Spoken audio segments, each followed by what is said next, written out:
To enable or disable rotate to landscape mode in Samsung Galaxy S10.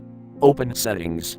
From a home screen, swipe up or down from the center of the display to access the apps screen.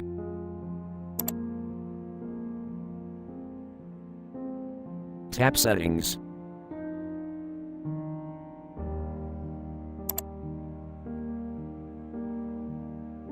Tap Display.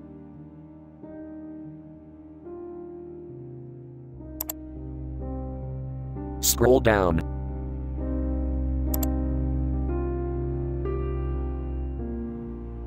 Tap Home Screen.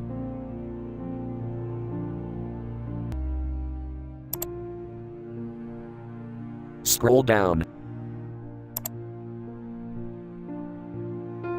Tap Rotate to landscape mode, switch until blue to enable, or tap until gray to disable.